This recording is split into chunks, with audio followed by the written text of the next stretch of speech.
Empire of the Summer Moon by S.C. Gwynne is more than a history book. It is a gripping tale of power, resilience, and transformation. It chronicles the extraordinary rise and fall of the Comanche nation, whose mastery of horseback warfare made them the most powerful Native American tribe in history. At its heart lies the compelling story of Quanah Parker, the tribe's last great chief, who was uniquely shaped by his dual heritage as the son of a Comanche warrior and a white woman. This story immerses listeners in the brutal clash between cultures, the Comanche way of life, shaped by the boundless expanse of the Great Plains, and the relentless westward march of settlers fueled by manifest destiny. The book illuminates themes of survival, adaptation, and the human cost of expansion, while exploring how a single tribe managed to halt the advance of empires, from the Spanish to the Mexicans to the Americans. Listeners will gain a deeper understanding of the complexities of history, as well as the courage and tragedy that defined both the Comanche people and the settlers they fought against. Whether you're a history enthusiast or simply intrigued by tales of resilience and conflict, this audiobook offers a window into a pivotal chapter of American history and the universal struggle for survival and identity. The opening chapter of Empire of the Summer Moon transports listeners to October 1871, marking the beginning of the final phase of the Indian Wars in America. The stage is set on the vast, desolate Llano Estacado of West Texas, where 600 U.S. soldiers and their Tonkawa scouts prepare to hunt down the Quahati Comanche, a fiercely independent band led by the young warrior Quanah Parker. This chapter vividly captures the harsh realities of frontier warfare. The Comanche had long been a formidable force, terrorizing settlers and halting the advance of various powers for over 200 years. The Comanche's mastery of the horse and their unparalleled skills in guerrilla warfare made them nearly invincible in their homeland. Their raids left a trail of destruction, with settlers retreating in fear as entire regions of Texas were abandoned. Amid this backdrop of chaos, the chapter introduces Colonel Ranald Slidell Mackenzie, a Civil War hero tasked with leading the U.S. Army's campaign against the Comanche. Mackenzie is portrayed as a determined and brutal figure, new to the ways of fighting Plains Indians, but destined to become one of the most effective Indian fighters in U.S. history. This chapter not only outlines the Army's shift from tolerance to all-out destruction, but also underscores the moral complexities of the conflict. The narrative captures the contrasting realities of the time, the Comanche's resilience and their deep connection to their land, juxtaposed with the relentless expansionism of the settlers and the U.S. government. It sets the tone for the epic struggle that would define the book, a clash not just of arms but of cultures, ideologies, and survival itself. As the conflict between the U.S. Army and the Comanches escalates, Chapter 2 delves into the harsh, unforgiving environment of the southern Great Plains, a land both lethal and sustaining where the Comanches reigned supreme and forged their unique way of life. In A Lethal Paradise, the narrative shifts to the landscape itself, Comancheria, the vast and treacherous territory dominated by the Comanche tribe, stretching across Texas, New Mexico, Oklahoma, and beyond. This land was both a paradise and a deadly trap. The chapter vividly describes the Llano Estacado, a sprawling, flat, and featureless grassland that defied the efforts of settlers and soldiers alike. For outsiders, it was an inhospitable wasteland. For the Comanche, it was home, a fortress and hunting ground where they thrived. The chapter examines how the Comanches adapted to and mastered this land. Their extraordinary horsemanship and survival skills allowed them to navigate the challenges of a region where water sources were scarce, weather was extreme, and predators abounded. The Comanche didn't just survive, they thrived, becoming unparalleled warriors who could vanish into the landscape as quickly as they appeared. The chapter also explores how the geography of Comancheria gave the tribe an edge in their centuries-long resistance against external forces, including the Spanish, Mexicans, and eventually, the Americans. This environment, combined with the Comanche's cunning and adaptability, shaped their dominance and their identity as a people. As the settlers and soldiers began encroaching on this land, they faced not only the military might of the Comanche, but also the sheer difficulty of surviving in such a hostile environment. The chapter sets the stage for the protracted battles to come, emphasizing how geography, culture, and survival instincts intertwined to make the Comanche such a formidable opponent. While the land itself served as the foundation of Comanche power, Chapter 3 reveals how the violent collision between two starkly different worlds, one grounded in industrial expansion and the other in nomadic tradition, created a conflict unlike any other in American history. In Worlds in Collision, Gwynne explores the profound cultural, technological, and military disparities between the Comanche people and the Anglo-American settlers who ventured into their territory. This chapter captures the critical moment when the westernmost boundary of American expansion met the eastern edge of the Comanche Empire, igniting a brutal conflict that would reshape the continent. The Comanche Empire, unrivaled in its control of the southern Great Plains, was a complex and dominant force. This was a tribe that had mastered the art of horseback warfare to such an extent that their language and power extended across the plains, creating alliances and subjugating other tribes. In contrast, the settlers brought with them a Euro-American vision of manifest destiny, armed with superior weaponry, a drive for conquest, and an utter disregard for the indigenous people's way of life. The chapter juxtaposes the simplicity of Comanche culture, nomadic, fiercely independent, and deeply attuned to the natural world, with the settlers' advanced industrial tools and rigid societal structures.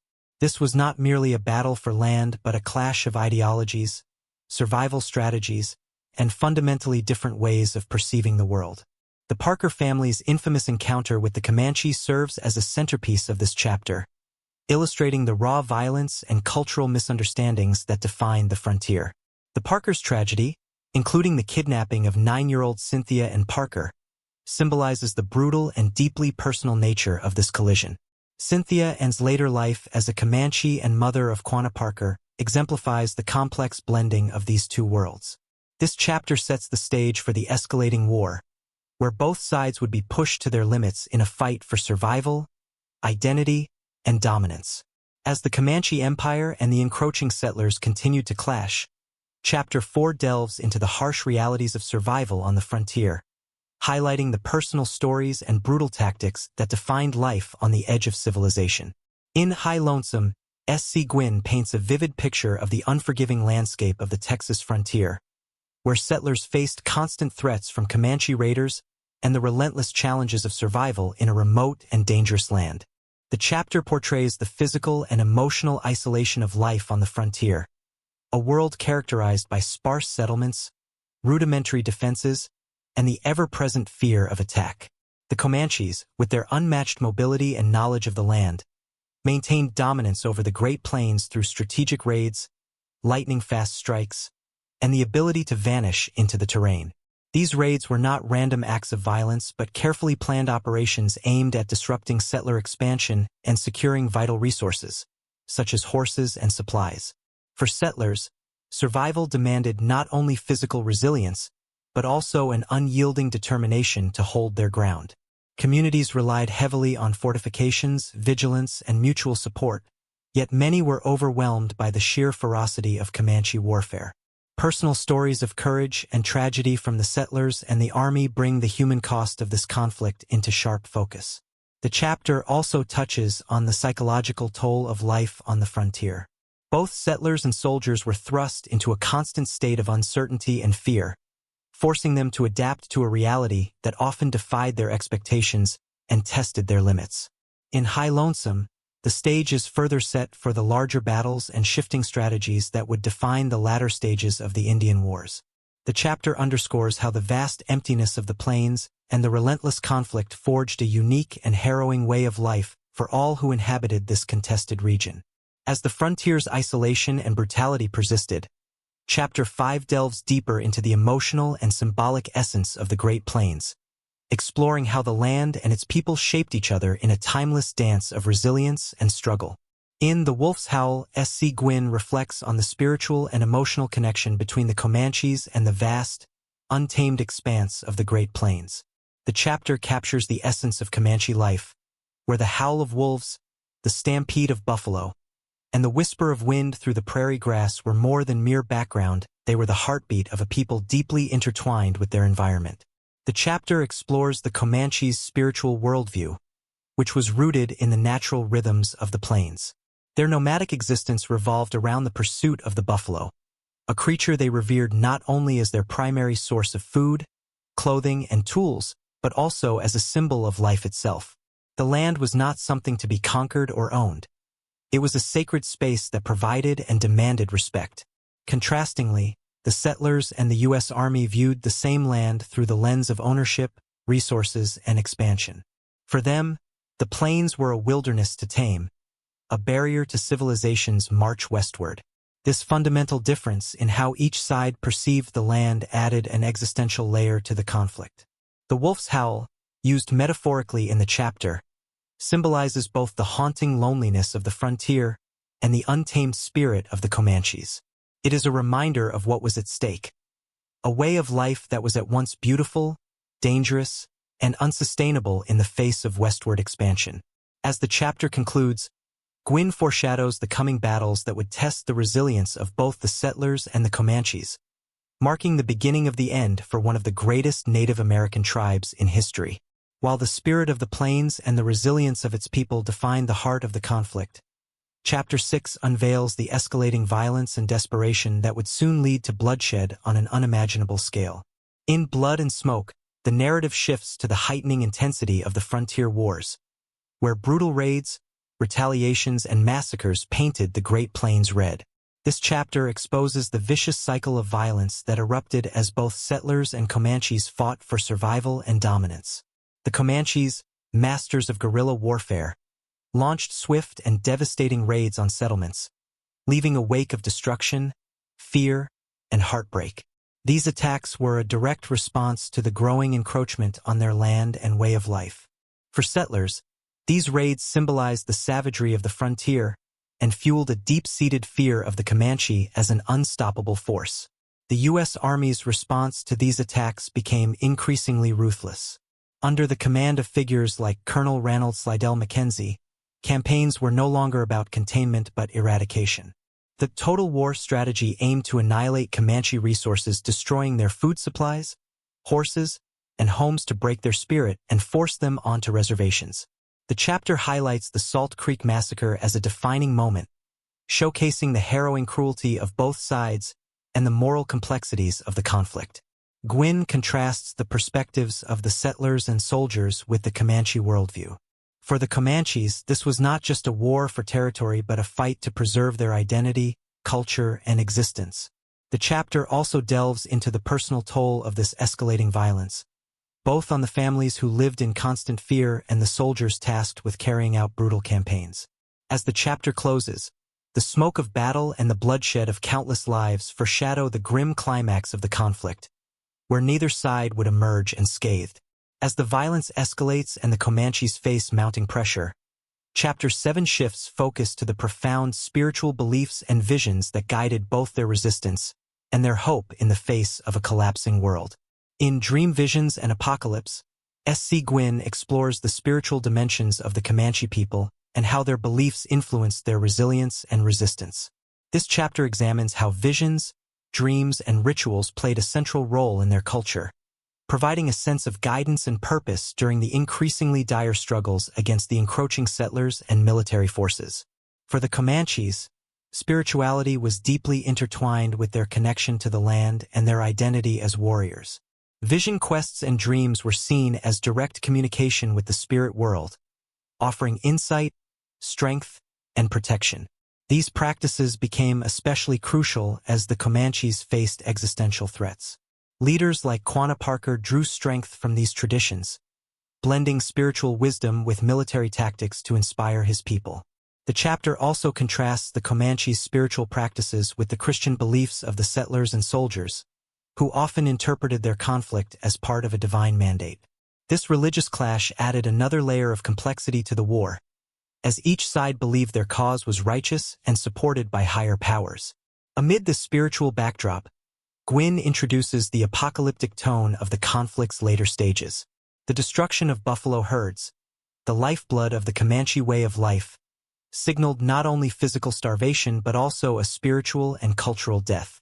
As the Comanches' world crumbled, their reliance on visions and rituals intensified, offering a fragile hope in the face of inevitable change. This chapter weaves together the spiritual and the material, illustrating how the Comanches' rich inner world both sustained them and mirrored the devastating collapse of their external world. As the spiritual resolve of the Comanches collided with the brutal realities of their diminishing world, Chapter 8 examines a uniquely human story that symbolizes the depth of cultural integration and the personal cost of war. In White Squaw, the narrative takes a deeply personal turn, focusing on Cynthia and Parker, a white woman captured as a child during a Comanche raid, who became fully assimilated into the tribe.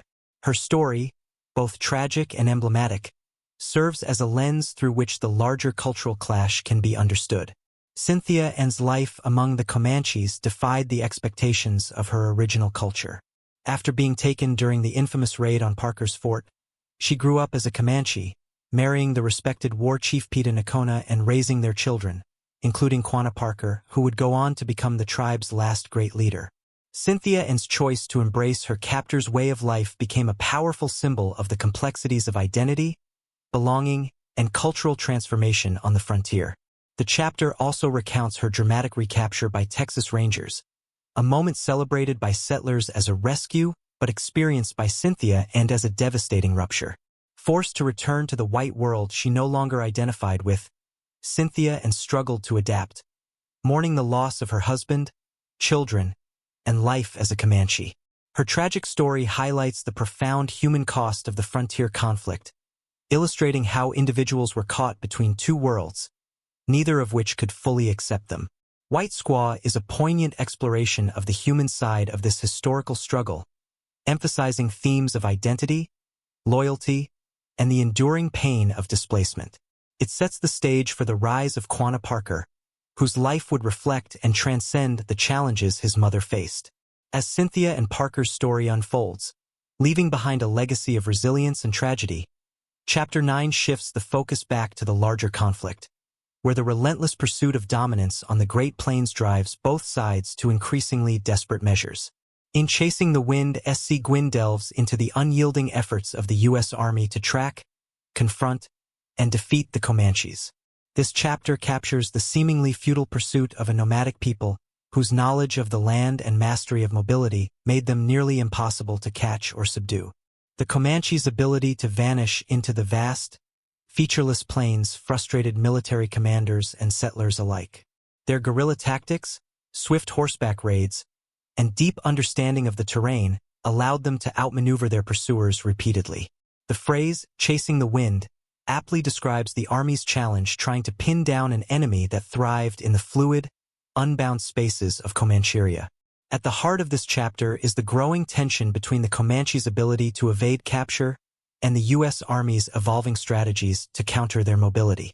Under the leadership of men like Colonel Mackenzie, the Army began adapting its approach, employing Tonkawa scouts, destroying Comanche resources, and conducting relentless campaigns designed to wear them down. These efforts reflected a shift toward total war, where the goal was not only military victory but the annihilation of the Comanche way of life. The chapter also portrays the psychological toll on both sides. For the Comanches, the fight for survival became increasingly desperate as their resources dwindled and their sacred buffalo herds disappeared. For the soldiers, the endless pursuit through an unforgiving landscape created frustration, exhaustion, and a growing sense of moral ambiguity. Chasing the Wind highlights the complexities of this prolonged struggle, where the determination of both the Comanches and their adversaries resulted in a conflict defined by ingenuity, endurance, and tragedy. The chapter sets the stage for the pivotal moments to come, as the balance of power begins to shift irreversibly. As the relentless pursuit of the Comanches intensified, Chapter 10 delves into the devastating impact of this conflict on both settlers and warriors, revealing the brutal and personal nature of frontier warfare. In Death's Innocent Face, Gwynne confronts the deeply personal and harrowing realities of the violence that define the frontier. This chapter portrays the tragic consequences of the war between settlers and the Comanches, as entire communities bore the brunt of relentless raids, and the human cost of survival became unbearable. The chapter paints vivid and often unsettling images of the destruction wrought by both sides. For settlers, the Comanche raids left behind burned homes, stolen livestock, and families torn apart by death or captivity. These attacks, while terrifying, were calculated strategies by the Comanches to protect their lands and assert dominance. Gwynne captures the settlers' fear and helplessness, juxtaposing it with the courage and determination it took to endure such an existence. On the other side, the Comanches faced their own share of suffering. With the buffalo herds rapidly vanishing and their villages targeted by increasingly ruthless U.S. Army campaigns, their traditional way of life was eroding. Gwynne explores how these pressures forced the Comanches to adapt, becoming more ruthless in their tactics as they fought to survive. The chapter's title, Death's Innocent Face, reflects the indiscriminate and tragic nature of frontier violence. It wasn't just warriors who suffered. Women, children, and the elderly became victims and pawns in a conflict that spared no one. Through personal stories and historical accounts, Gwynne reminds readers of the human cost of this war, a stark reminder that no victory came without great sacrifice. This chapter sets the stage for the final stages of the Comanche resistance, where the struggle between two worlds becomes more desperate and the lines between survival and extinction blur. As the brutal realities of frontier warfare claimed lives and shattered communities, Chapter 11 shifts the focus to a decisive and unrelenting military campaign that sought to bring an end to the Comanches' dominance once and for all. In War to the Knife, S.C. Gwynne details the U.S. Army's escalating efforts to crush the Comanches through a strategy of total war. This chapter captures the turning point in the Indian Wars, where military leaders, settlers, and politicians resolved that coexistence was no longer an option. The title reflects the ruthless nature of this phase of the conflict. It was a fight to the death, with no room for compromise. Led by figures like Colonel Ranald Slidell Mackenzie, the U.S. Army launched relentless campaigns into the heart of Comancheria, employing brutal tactics to starve the Comanches into submission. This included the systematic slaughter of buffalo, the destruction of villages, and the targeting of key Comanche strongholds like Palo Duro Canyon. The chapter highlights Mackenzie's evolution as a military leader. Once new to Indian fighting, he had become one of the most effective and feared commanders in the field. His strategy was methodical and merciless, aimed not just at defeating the Comanches in battle but at breaking their spirit and dismantling their way of life. For the Comanches, this was a time of unimaginable hardship. Their resources were depleted, their territory shrank, and their warriors were increasingly outmatched by the superior numbers and firepower of the U.S. Army. Yet, they continued to resist with a tenacity that demonstrated their deep commitment to their land, their culture, and their survival. War to the Knife illustrates the lengths to which both sides went in this fight for dominance, revealing the devastating toll it took on soldiers, settlers, and Comanche families alike. The chapter sets the stage for the final battles, where the survival of the Comanche people would hang by a thread. As the U.S. Army intensified its campaign to eradicate the Comanches' way of life, Chapter 12 focuses on a remarkable figure who bridged two worlds, embodying both the tribe's enduring legacy and its cultural evolution. In White Queen of the Comanches, Gwynne returns to the story of Cynthia and Parker, examining how her life symbolizes the intersection of two clashing cultures. Cynthia, now recaptured and forcibly reintegrated into white society, struggles to adapt to a world she no longer identifies with. Her life in captivity among the Comanches had reshaped her identity entirely, and her forced return to her birth culture represents a deeply personal tragedy. This chapter highlights her role as the mother of Quanah Parker, who would later become the last great Comanche leader. Cynthia's story serves as a lens to explore the devastating effects of cultural displacement, the strength of maternal love, and the ways in which personal identity is shaped by environment and experience. Her tragic demise, marked by grief and longing for her lost family, foreshadows the broader collapse of the Comanche way of life. This chapter lays the emotional groundwork for the rise of her son, Quanah Parker, who would take on the immense burden of leadership in an era of profound change. With Cynthia and Parker's story providing a poignant foundation, Chapter 13 shifts focus to her son Quanah Parker, whose rise to leadership would define the final chapter of the Comanche resistance. In The Rise of Quanah, Gwynne chronicles the emergence of Quanah Parker as a leader who would unify the Comanches during their darkest days. As the son of a white captive and a Comanche chief, Quanah straddled two worlds, and this unique heritage gave him both a profound understanding of his people and the strategic foresight to confront their evolving challenges. The chapter explores Quanah's early years as a warrior and his rise to prominence after the death of his father. His charisma, intelligence, and fearlessness in battle earned him the respect of his people and positioned him as a unifying figure during a time when the Comanches were under relentless pressure from the U.S. Army. As Quanah led the Quahati Band, one of the fiercest and most isolated groups of Comanches, he became a symbol of resistance and resilience. His leadership in battles against the U.S. Army demonstrated his tactical brilliance and deep commitment to his people's survival, even as the odds against them grew insurmountable. This chapter sets the stage for the pivotal Red River War, where Quanah's leadership would be tested like never before, and the fate of the Comanche people would hang in the balance. As Quanah Parker rose to lead his people during their final stand, Chapter 14 delves into the violent, chaotic struggles that defined the Comanches' last efforts to resist annihilation. In Uncivil Wars, Gwynne examines the increasingly brutal and chaotic conflict between the Comanches and the U.S. Army, as well as the growing infighting among the Plains tribes. With resources dwindling and external pressures mounting, the Comanches faced not only the relentless campaigns of the U.S. military, but also fractures within their own alliances. The chapter explores how the U.S. Army's scorched earth tactics, combined with the near extinction of the buffalo, pushed the Comanches to the brink of collapse. Gwynne highlights the moral complexities of this period, as settlers and soldiers justified their actions as necessary for progress while committing atrocities that left entire communities devastated.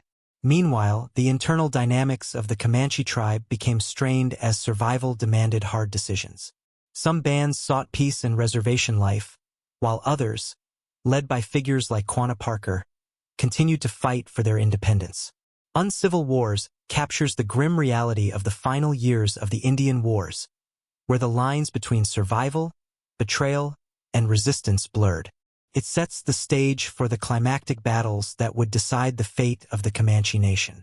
As the Comanches faced their darkest hour, with their alliances fractured and their resources decimated, Chapter 15 explores the uneasy and painful transition from war to a life of enforced peace. In Peace and Other Horrors, S.C. Gwynne portrays the profound and often devastating impact of the Comanches' forced surrender. With their defeat came relocation to reservations, where their independence, culture, and way of life were systematically dismantled. The chapter highlights how the promise of peace brought not relief, but an entirely new form of suffering. The reservation system, designed to assimilate the Comanches into white society, was a grim reality. The Comanches faced starvation, disease, and the erosion of their traditions. Their once proud warriors were reduced to dependence on government handouts, and their spiritual connection to the land was severed. The chapter underscores the psychological and cultural devastation that accompanied this forced transition. For figures like Quanah Parker, this period marked a dramatic transformation. Though he had fiercely resisted the U.S. government, Quanah now began to navigate the role of a mediator between his people and the settlers, working to secure better conditions for the Comanches while still preserving some semblance of their identity. His leadership during this time was pivotal in helping his people endure the harsh realities of reservation life. As the Comanches adjusted to life under government control, Chapter 16 reveals how Quanah Parker became a bridge between two worlds, embracing a new role that would redefine his people's place in a rapidly changing America. In the anti-Custer, Gwynne contrasts the leadership of Quanah Parker with the infamy of General George Armstrong Custer, drawing attention to Quanah's unique ability to adapt and thrive in a world that had dramatically changed. While Custer became a symbol of arrogance and failure after his defeat at the Battle of Little Bighorn, Quanah emerged as a symbol of resilience and pragmatism. The chapter explores how Quanah embraced his dual heritage, forging relationships with white leaders and adopting certain aspects of their culture while fiercely advocating for the rights of his people. He became a respected rancher, a shrewd negotiator, and a prominent figure in the transition from warrior to statesman. Unlike many native leaders of his time, Quanah's approach to leadership was defined by pragmatism and vision. He recognized that resistance was no longer an option and focused on ensuring his people's survival by helping them adapt to the new order. His ability to navigate these challenges earned him respect from both the Comanche people and white society, making him a unique figure in the history of the American West. As Quanah Parker rose to prominence as a leader in peace, Chapter 17 revisits the brutal tactics and key figures that sealed the fate of the Comanches during their final years of resistance.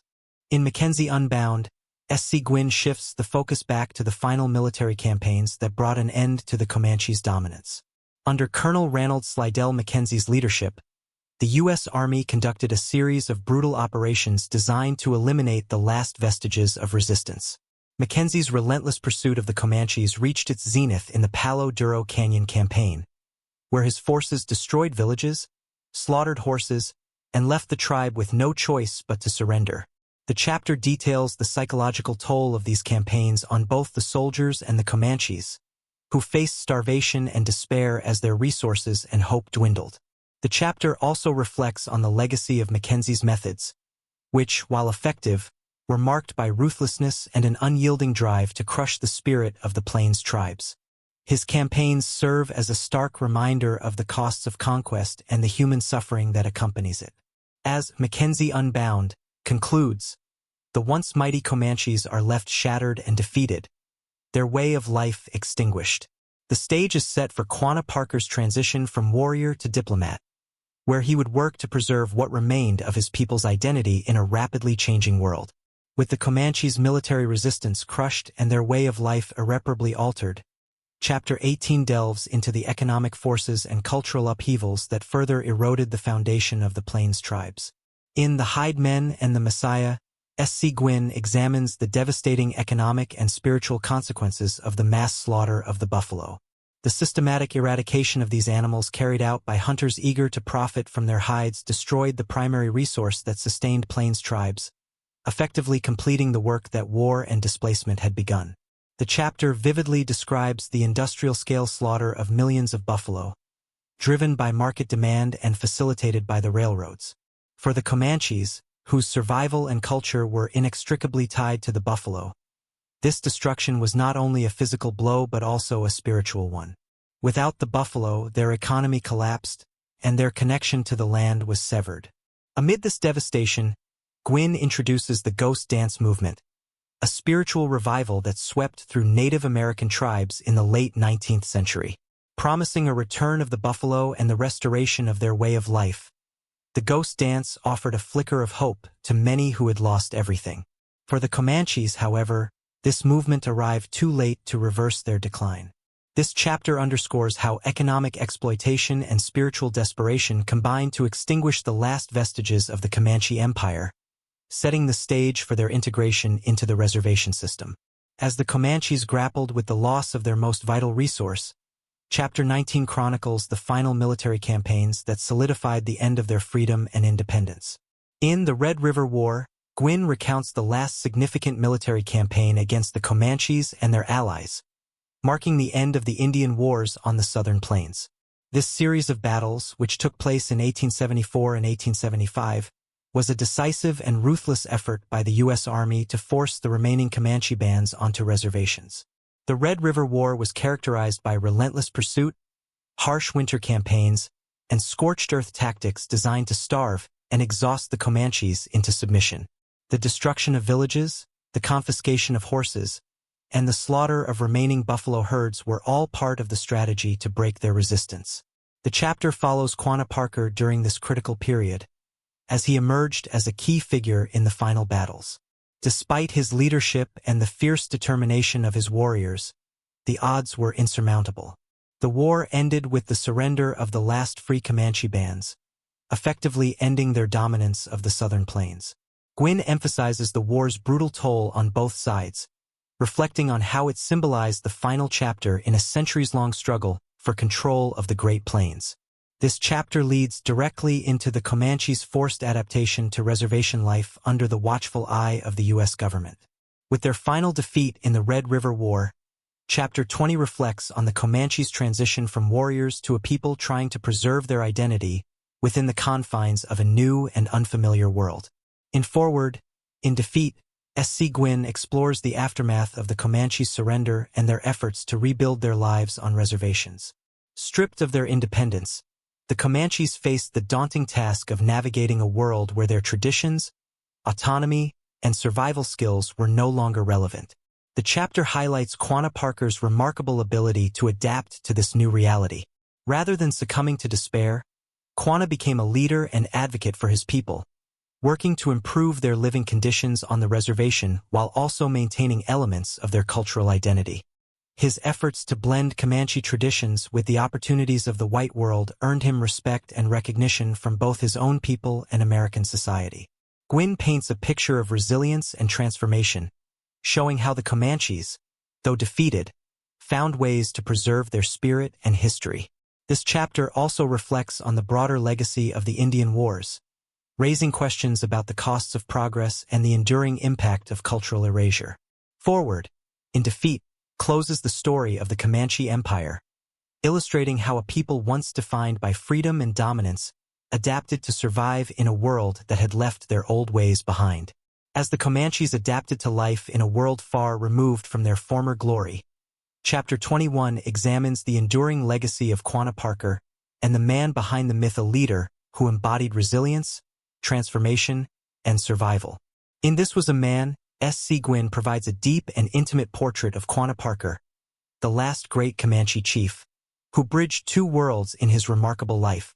This chapter focuses on Quanah's later years, revealing the complexity of his character and his profound influence on both the Comanches and the broader American public. Quanah Parker emerges as a figure of extraordinary adaptability and leadership. He became a successful cattle rancher, a skilled negotiator, and a powerful advocate for his people, using his influence to ensure the Comanches received better treatment and resources on the reservation. Despite embracing certain aspects of white culture such as adopting Western clothing, engaging in business, and forming political connections, Quanah remained deeply rooted in his Comanche heritage.